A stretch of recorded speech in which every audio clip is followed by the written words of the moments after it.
Good morning, YouTube. This is Lorraine, formerly of Precious Reborn's Nursery.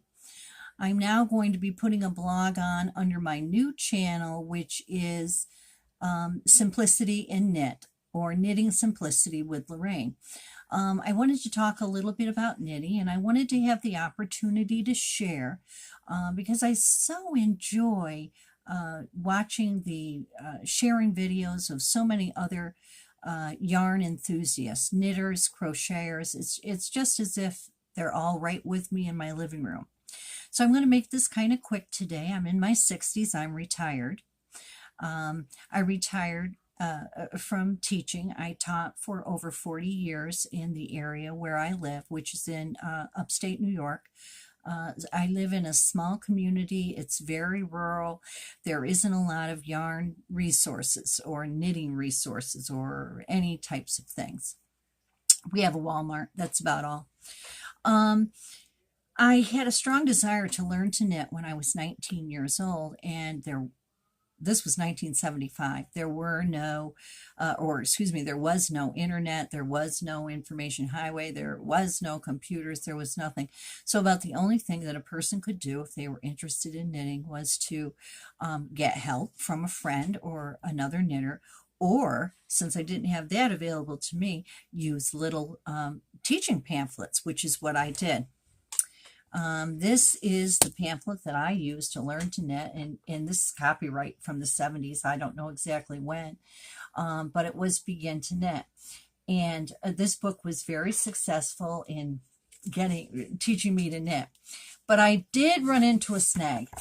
As you can see, here's the schematics. And when I would follow the schematics, I found that I was holding my needles differently. I was moving my yarn differently.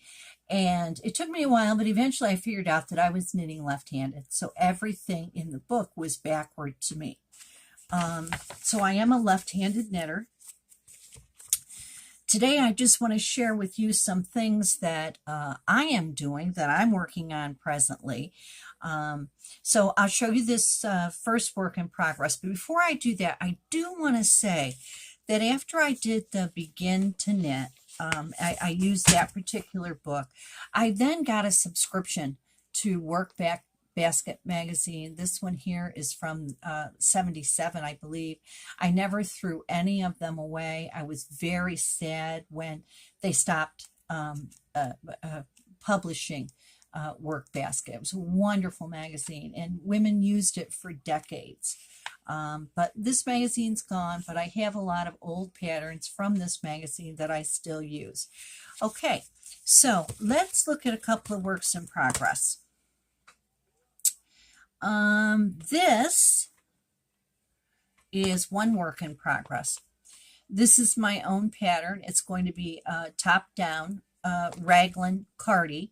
The stitch that I'm using on, I know it really doesn't show up very well on the camera, but the stitch that I'm using is the dandelion stitch, and I just learned this stitch by watching a tutorial online. You can see it a little bit, but not too much.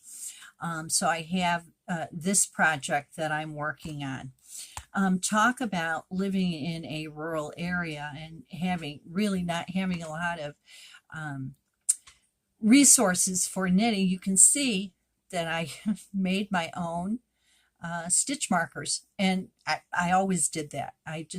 That was how I learned. It was in the books at that time, and so that's what I've always done. I just use a loop of yarn as a stitch holder. So this is Red Heart yarn. It is an acrylic yarn. I still like to use some acrylic yarns. I also use natural fibers.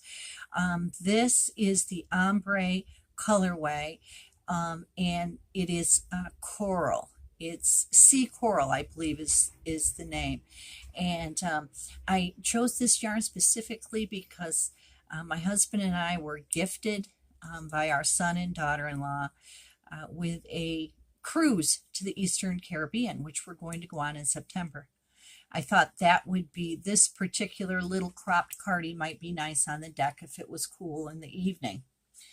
The other thing that I've been working on is I've been working on the Bernat blanket, which is on Joann. I chose it because I'm a quilter. So these are knitted quilt blocks. This one is the pinwheel. This is the smaller block. 4 of these together make up one big block in the pattern. I'll show you the big block. This is the big block. This is 24 inches across. And it's also the pinwheel. So let me set that aside. That's a work in progress. The square that I'm working on now is the log cabin. And here's the log cabin right here. I'm not sure if it's picking up very good, but there you go. So that's really been a fun project to work on.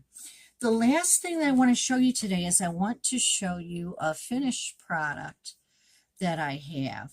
As I stated, we're going on a cruise in September. I've never been on a cruise and I've never been to the Caribbean, so I'm not sure what all I will need. But I wanted to make a little poncho so that I had something that I could put on for any cool evening or windy evening on the deck. And the pattern that I used is from 2015. And it's by L.C. Price. I downloaded it, but I don't know if you can see it very well. It's called Crystal Trees, and it's a little lacy. I wanted something light and lacy.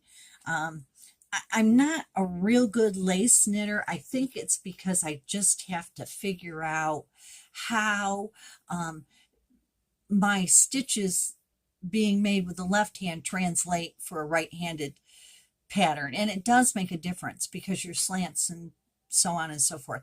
But at any rate, I don't know if you can pick it up very good, but I'll try to hold it up, see if my camera picks it up at all. I'm not sure that it will. It's called Crystal Trees.